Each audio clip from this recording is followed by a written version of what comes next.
let them eat yellowcake. Iran gives enemies another excuse to bomb them.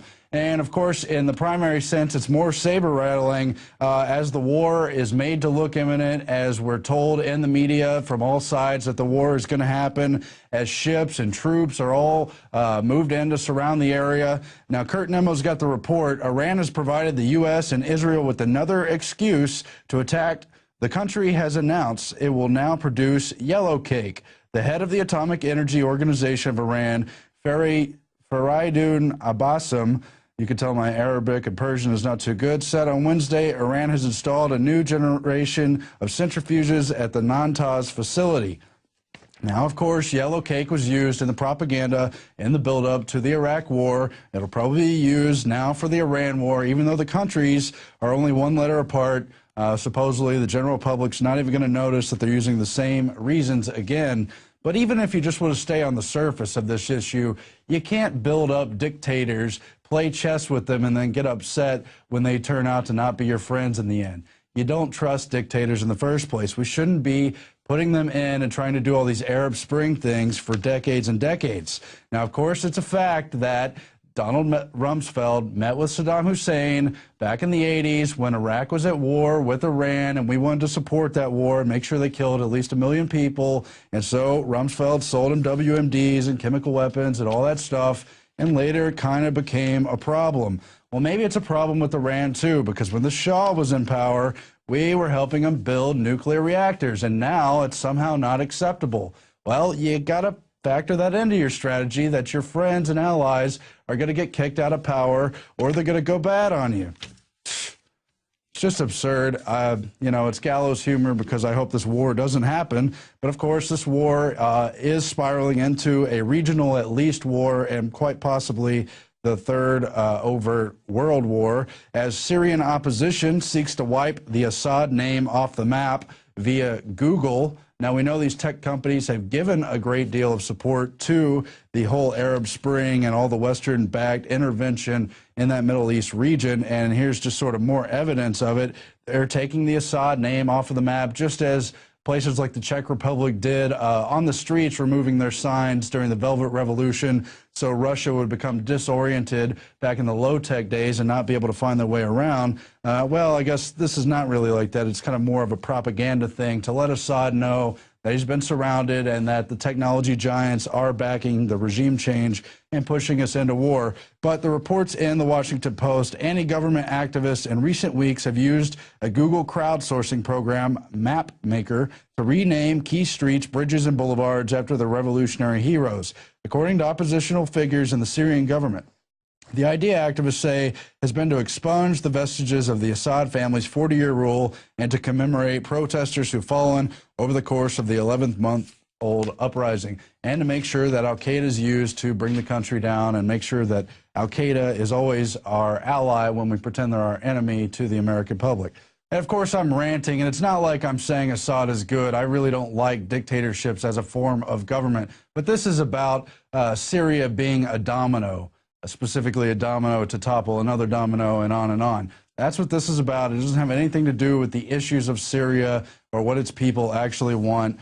This is a fomented false revolution to prevent real revolutions from spreading across the world so that the empires who work in conjunction, the kind of multipolar Bilderberg people, can keep their client states in check.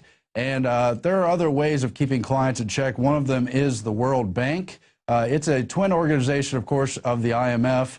Both were set up in the waning years of World War II before the victor was officially decided at the Bretton Woods Conference, and it went with all those financial agreements. But what the IMF really does is set conditionalities on third world countries primarily and keep them in the empire, even as particularly the British Empire was running out of money, was forced to formally relinquish control over many of those regions, but wanted to, of course, keep the maximum influence in all those areas.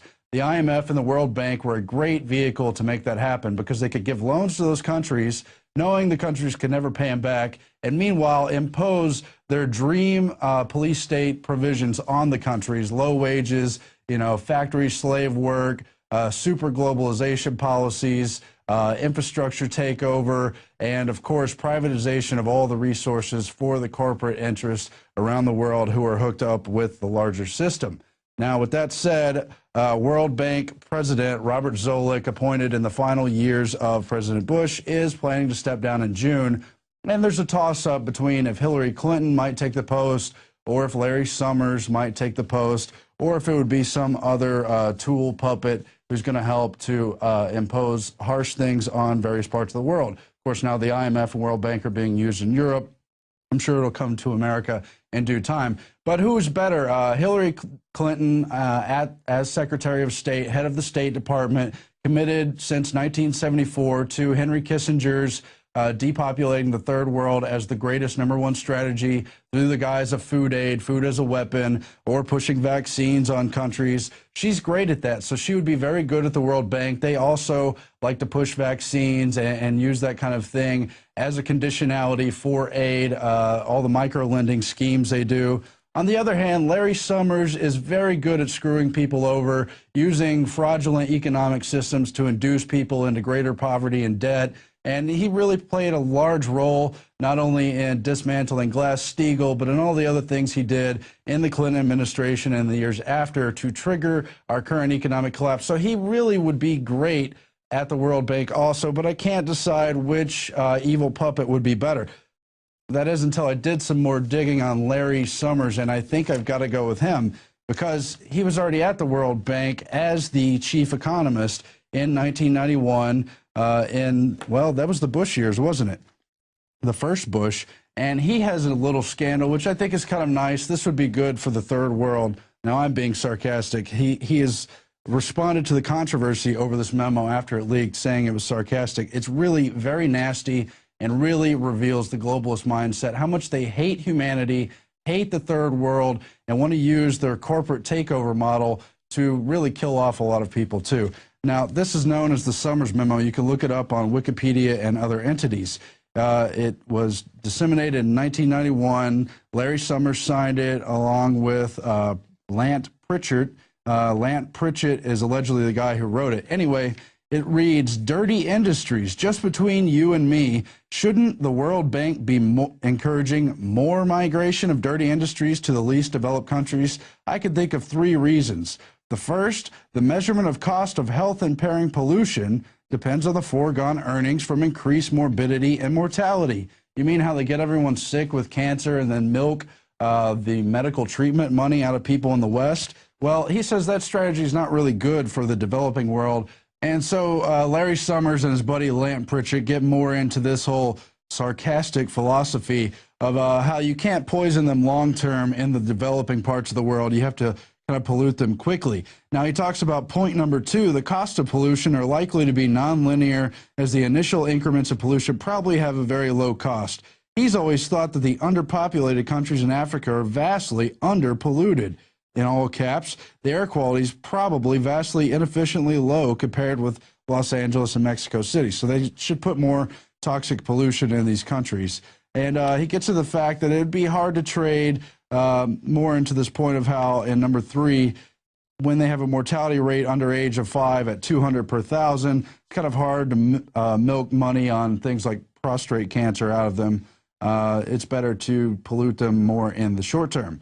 Then he concludes this little tongue-in-cheek memo about poisoning the third world and wreaking the profits with the problem with the arguments against all these proposals for more pollution in the least developed countries, including intrinsic rights to certain goods, moral reasons, social concerns, lack of adequate markets, etc., could be turned around and more or less effectively used against every bank proposal for liberalization.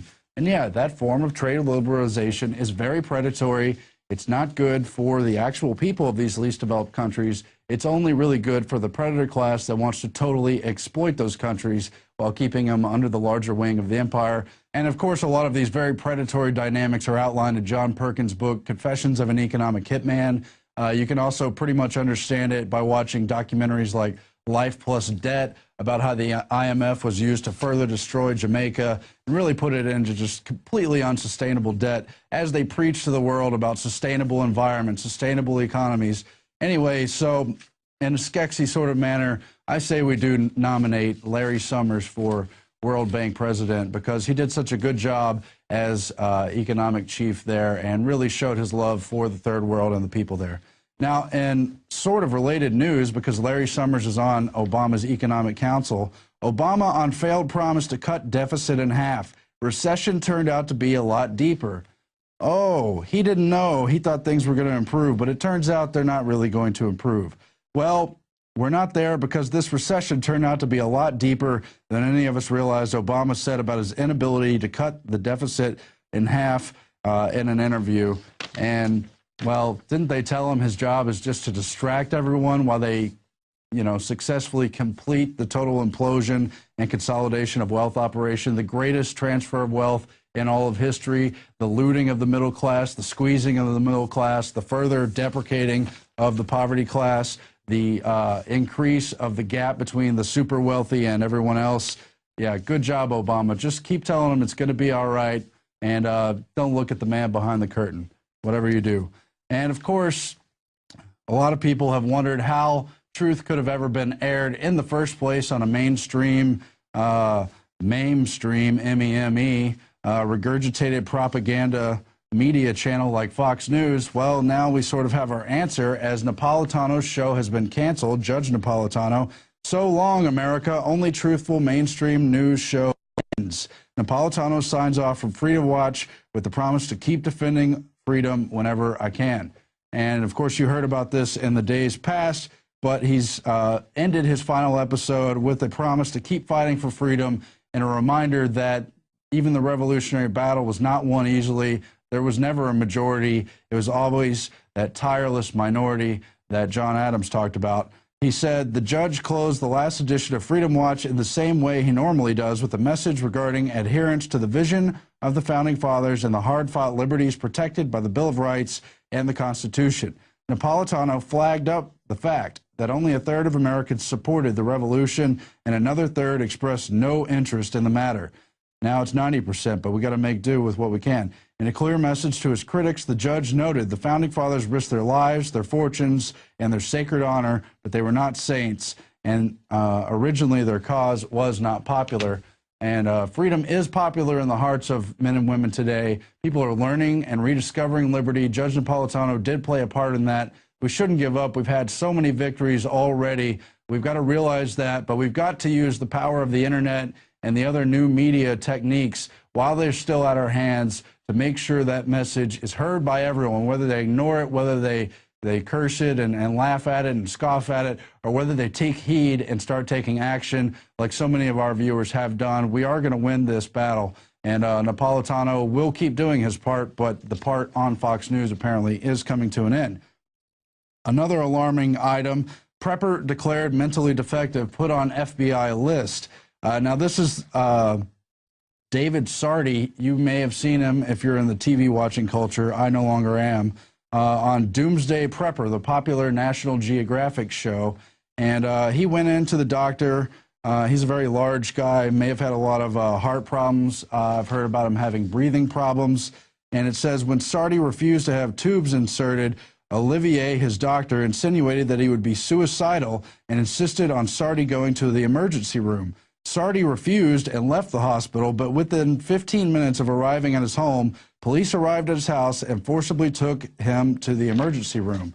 When Sardi later attempted to purchase a Glock 21 firearm, he was flagged by the National Instant Criminal Background Check System and refused the sale. When he appealed, he received a letter from the FBI stating that he had been declared mentally defective and was not allowed to own firearms. Now, there's a few elements to this story. Are they trying to send a message to people in the prepper or near the prepper community out there that they won't be allowed to do what they're doing to try to discourage people from joining this community? I don't know. All I know is I've seen the YouTube from David Sardi, his account of the story, and he says the doctor was trying to insinuate he was suicidal. Told him, no, I'm not suicidal. I'm a Christian. My ethics don't allow me to commit suicide. I'll never commit suicide. But he was put on this mentally defective list anyway, taking away his uninfringible Second Amendment right. And he's gone on to say he really almost lost interest in doing his prep work, saying he even has nothing to live for if he doesn't have his right to bear arms. And whatever you may think of this real interesting character who's being broadcast on TV, he's got a point. I mean, there's something fundamental about that right to bear arms. Nimmo's got the report. Iran has provided the U.S. and Israel with another excuse to attack. The country has announced it will now produce yellowcake. The head of the Atomic Energy Organization of Iran, Faridun Abbasam, you can tell my Arabic and Persian is not too good, said on Wednesday Iran has installed a new generation. Let them eat yellowcake. Iran gives enemies another excuse to bomb them. And of course, in the primary sense, it's more saber-rattling as the war is made to look imminent, as we're told in the media from all sides that the war is going to happen, as ships and troops are all moved in to surround the area. Now, Kurt Nimmo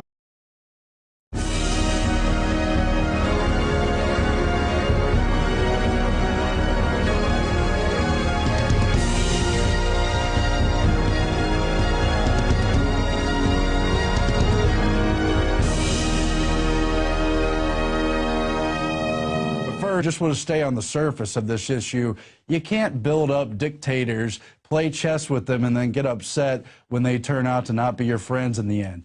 You don't trust dictators in the first place. We shouldn't be putting them in and trying to do all these Arab Spring things for decades and decades. Now, of course, it's a fact that Donald Trump's Federation of Centrifuges at the Natanz facility.